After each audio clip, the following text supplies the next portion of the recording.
Hola estudiante, te doy la bienvenida a un episodio nuevo del podcast de español de nivel avanzado, de Spanish Language Coach. Como sabes, vas a poder escuchar el episodio, también usar la guía de vocabulario con algunas palabras y expresiones, y por cierto, alguna he aprendido yo también, porque hoy mis invitados vienen de México, así que ha habido ahí algunas pequeñas confusiones. Y también las flashcards, como siempre, tienes todos estos recursos gratuitos en la web www.spanishlanguagecoach.com.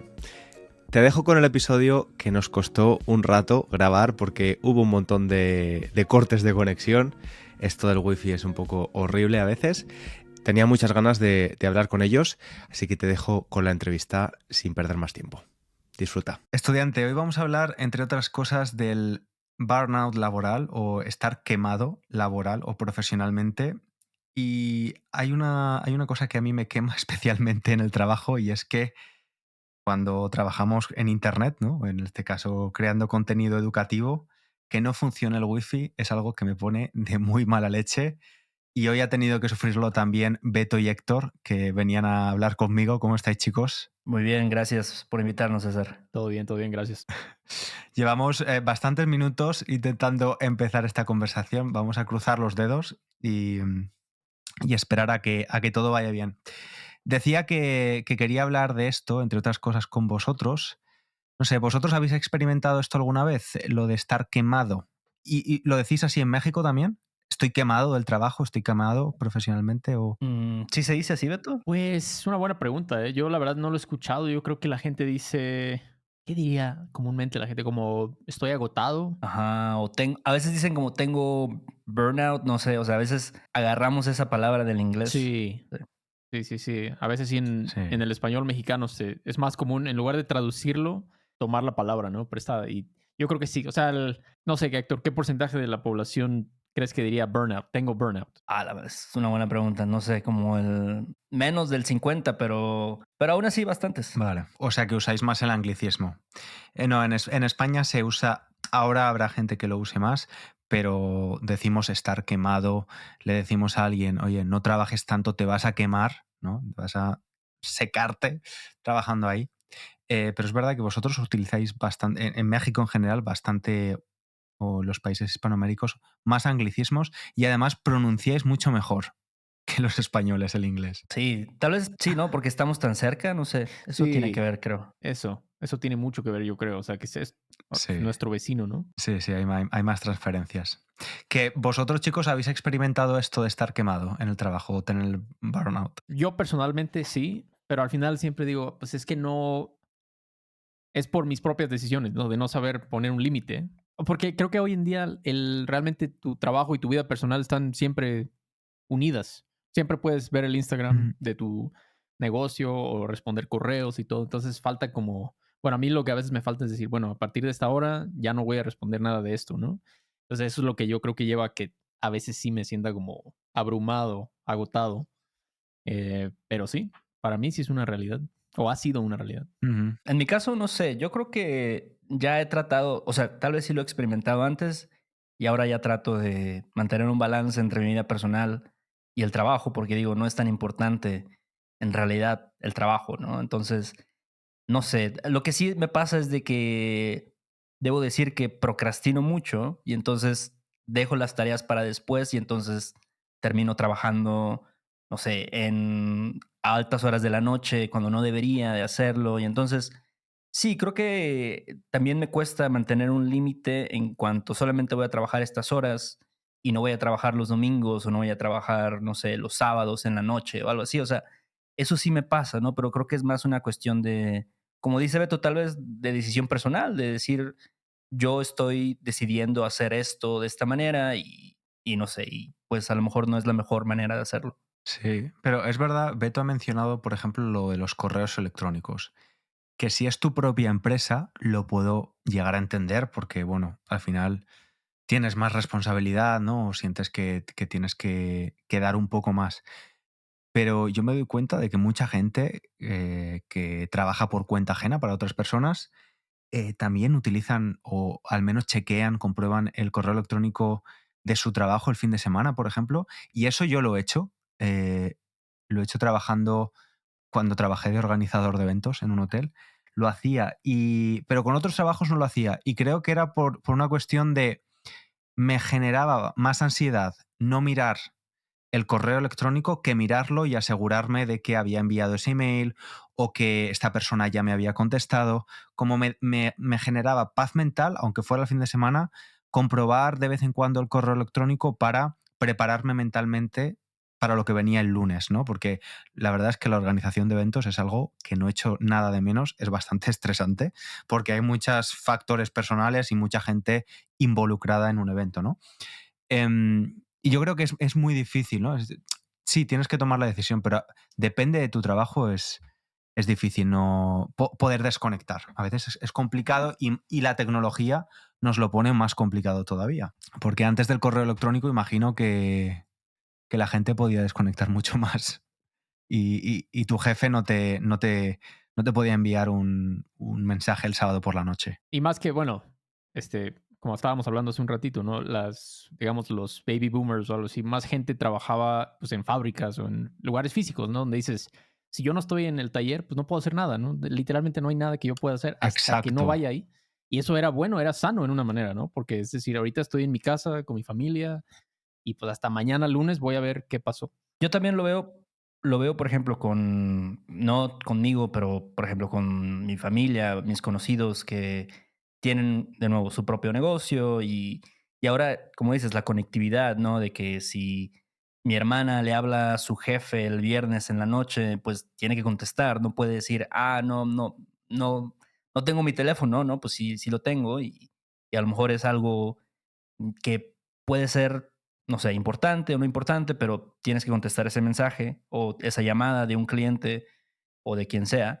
Y sí, pues tiene mucho que ver eso, ¿no? De recibir correos electrónicos, recibir mensajes, llamadas, o sea, eso a mí me causa ansiedad, definitivamente. Y ni siquiera con cosas de trabajo, ¿no? Simplemente con el hecho de que me escriben mis amigos, ¿no? Y, no, tengo que responderles. ¿Y qué tal si es algo importante?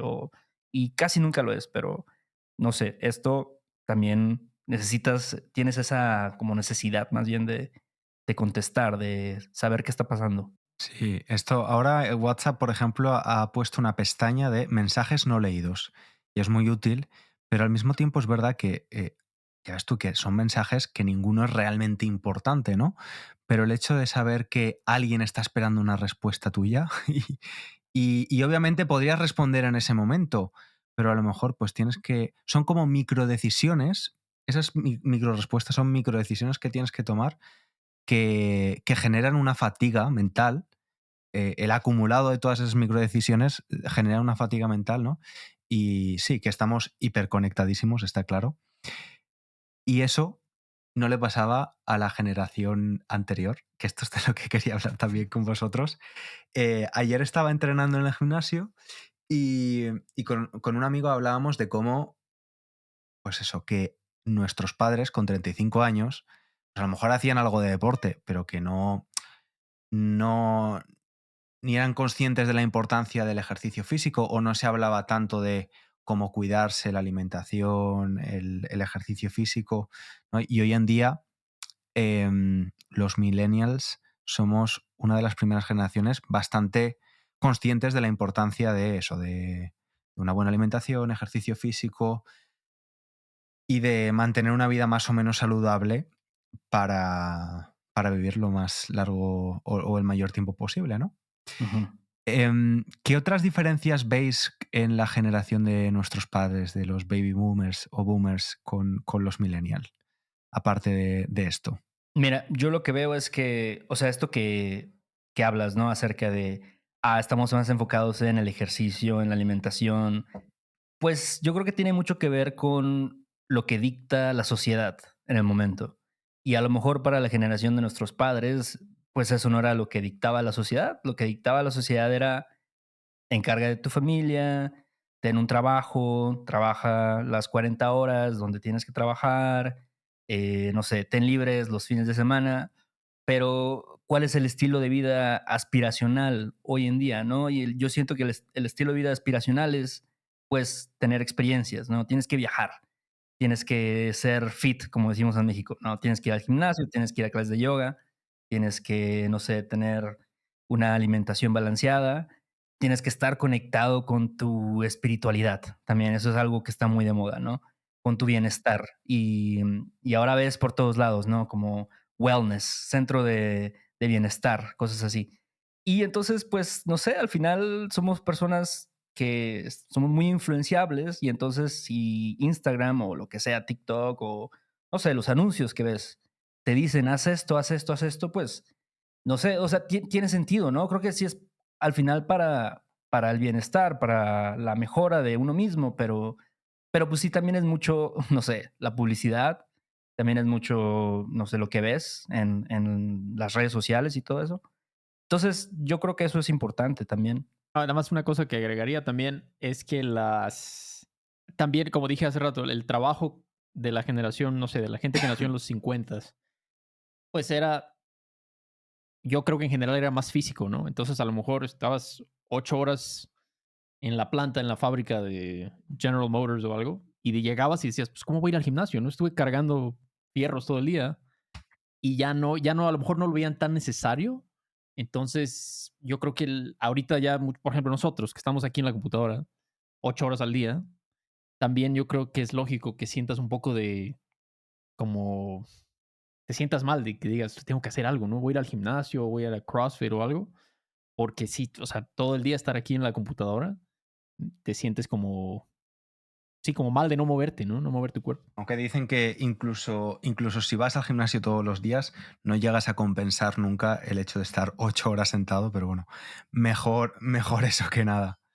Pero, pero sí que estoy de acuerdo, Héctor, con lo de la generación de necesidades, ¿no? Que al final mm, no es que se creen, porque la pirámide de Maslow está ahí, ¿no? Con las necesidades fisiológicas en primer lugar y en la punta las de realización y las más aspiracionales.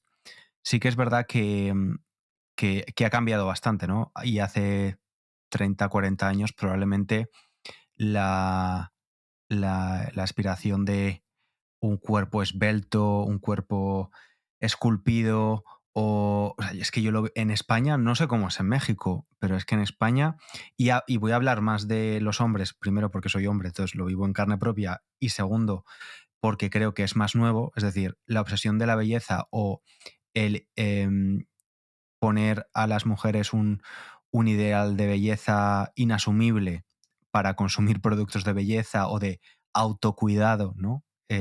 Y de wellness y todo esto, que al final es compra cremas, ¿no? Y compra cremas antiedad, como si la palabra antiedad no fuera un poco siniestra en sí misma, ¿no? O sea, ¿por qué tenemos que ir en contra de la edad, si es algo natural, ¿no? Pero ahora, en lugar de reducir esa presión en las mujeres, yo creo que la hemos aumentado en las mujeres y estamos intentando que los hombres tengan la misma presión, ¿no? Y llegar a igualar.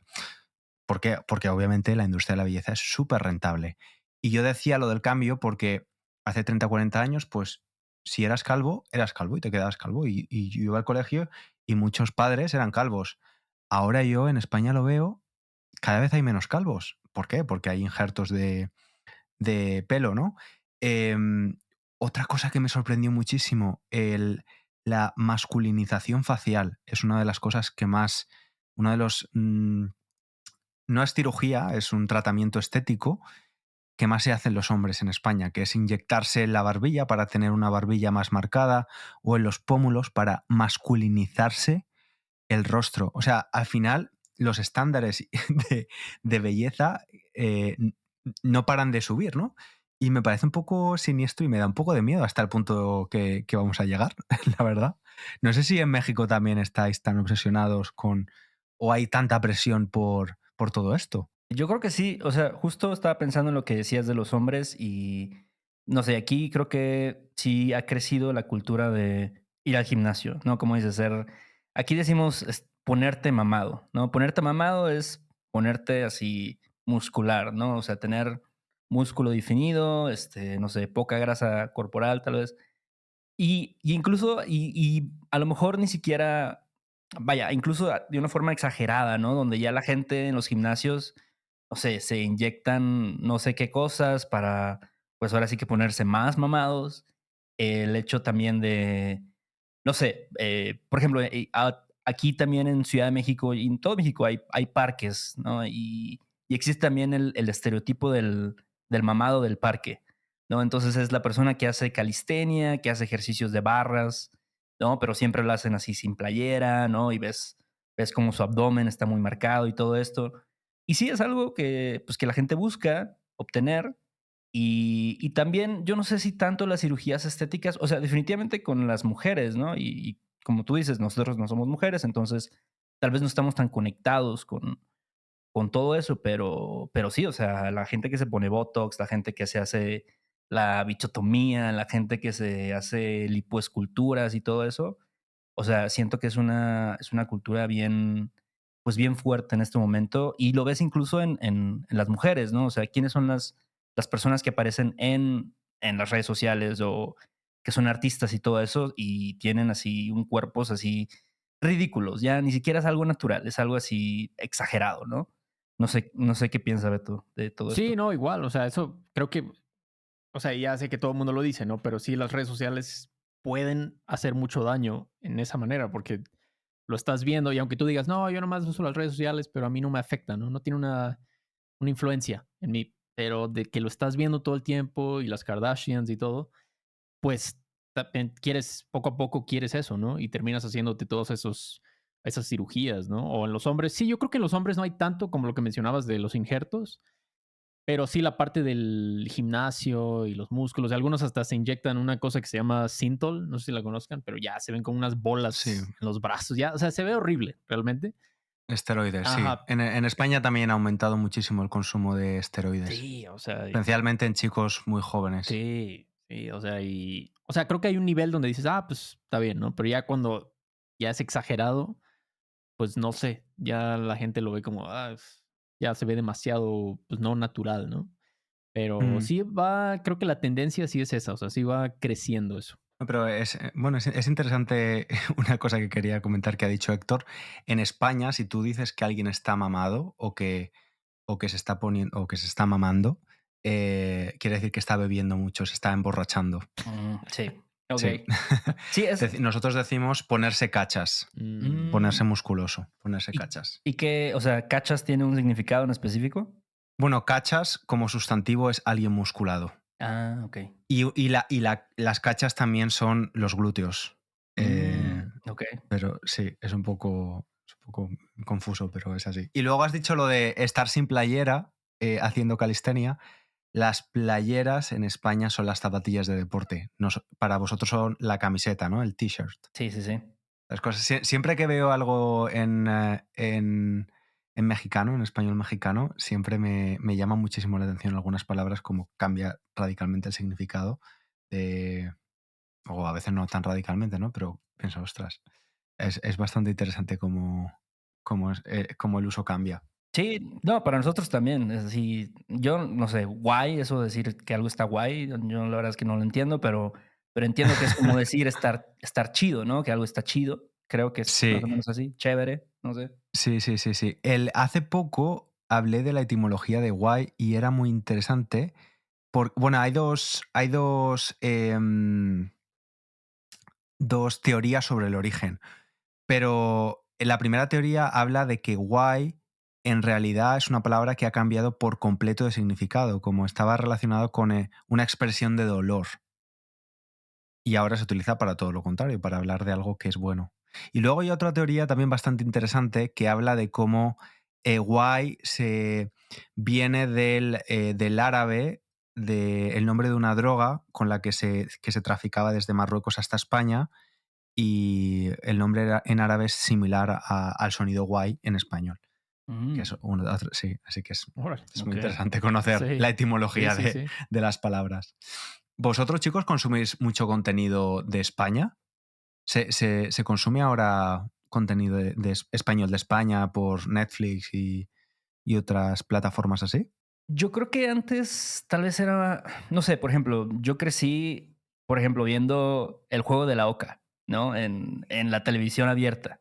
Y entonces eso era como mi primer contacto, ¿no? Con el contenido español. Creo que eso es de España, ¿no? Ese programa de Sí, televisión. bueno, existía en España, sí, sí. A mí me encantaba de Sí, pequeño el juego sí, de la sí. oca. Sí, claro. Y ahora, no sé, ahora creo que hay pues no sé, ahora con las plataformas digitales hay algunos programas, creo que por ejemplo Elite fue muy famoso, o Élite, ¿no? Ajá. Élite, sí. Sí. Ese fue Sí, sí. famoso aquí en México y ¿qué más? Pues no sé, la música, obviamente, ahora creo que la música española, no sé, ha tenido un boom también, ¿no? O sea, con artistas internacionales, no sé, Rosalía y Zetangana y todos estos, pues sí, artistas. Y no sé, tú, Beto, si consumes. Pues yo, mira, más que nada, como yo casi no veo programas de televisión, no sé mucho de eso, pero de música sí, o sea, desde que éramos niños, o sea, Claro, claro. hace rato estaba escuchando a Hombres G. Estaba escuchando Ah, sí, ¿no? la de Lo Noto. Y dije, esa canción me Ajá, recuerda a mí cuando teníamos que 13 años, 14 años. ajá, sí. Mago de Oz, La Oreja de Van Gogh, Mecano, o sea, hay muchos artistas que son muy, muy famosos aquí, ¿no? Y que han sido Sí, muy famosos. Pero de hecho apenas vinieron a filmar una serie que se llama El Juicio, aquí a ok. Puebla. Vino un actor Vaya. Órale, español, creo que se llama Pedro Alonso. Estaban aquí filmando, estaba él y Eugenio Derbez filmando aquí ok. en Puebla. Entonces yo creo que sí se consume mucho, mucho contenido. Ujú. La Casa de Papel fue muy popular también. Claro, sí. Sí, esa fue internacionalmente. Yo estuve la semana pasada en The Podcast Show, que es como una feria sobre el podcast aquí en Londres, un par de días, y fue a una charla muy interesante sobre podcast en español. Y comentaron cómo el formato podcast y cómo también un poco el auge de las plataformas de streaming como Netflix o HBO, y todo esto, hace que el español latino, es decir, la versión de doblaje latino que se usaba en los 90 y en los 2000, esté desapareciendo, ¿no? Porque esa versión, vosotros conoceréis mejor que yo esto, ¿no? Pero existía cuando tú ves una película en español y es una película doblada, podías elegir español de España o español latino, que era un acento que realmente no existe, pero que es similar al acento mexicano, ¿no? ¿Es así? No sé, Beto, que O sea, cuando te daban la opción de español latino, Sí.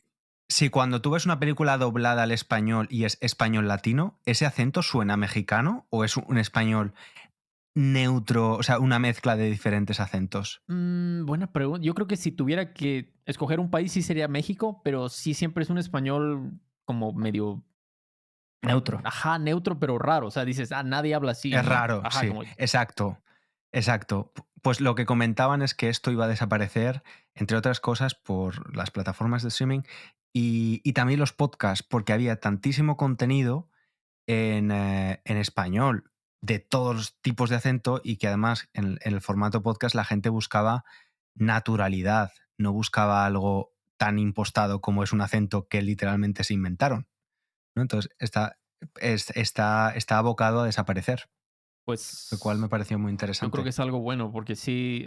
¿Te acuerdas que nos burlábamos de eso, Héctor? De yo estaba en la casa. O sea, suena como dices, nadie habla así realmente, ¿no? Y dices, puedo Claro. escuchar un podcast de Chile o de Argentina o de cualquier país que quieras y voy a escuchar algo auténtico, ¿no? Algo que como habla la gente realmente. No sé, yo siento que hay muchos podcasts, incluso de España, ¿no? Por ejemplo, hay que es muy popular, que se llama The Wild Project, ¿no? Ah, Yo, sí, Jordi. ajá, no sé cómo se llama, pero él es súper popular y al menos en español siento que es de los más conocidos. Yo he escuchado también otro que se llama Entiende tu mente, que creo que es también de españoles. También bueno. Pero no sé, pues sí, hay contenido ya de todos los países, ¿no? Mucho de México, mucho de España, de Argentina también. Argentina tiene muchísimo contenido en YouTube principalmente, yo veo. En España también se consume contenido de Hispanoamérica. Iba a decir Latinoamérica, pero la última vez que utilicé el término Latinoamérica recibí 400 comentarios en YouTube. Así que fue Hispanoamérica, perdón. Pero ¿por qué? O sea, ¿por qué está mal? Yo no sé, no estoy Eh, enterado. porque Latinoamérica recoge también a Brasil, imagino. Y además el término Latinoamérica se lo inventó un francés. Ahora mismo no recuerdo muy bien. Es un poco tarde ya para mí y mi cabeza está un poco frita. Así que no... Pero si a alguien le interesa saber esto, Linguriosa, Elena tiene un vídeo sobre ello muy interesante Ok. en YouTube. Sí. Bueno saberlo. Pero sí. Volviendo de todos modos al tema de esto de los acentos, estaba pensando que es bastante curioso. ¿Cuántos habitantes sois en México? 130 millones, creo.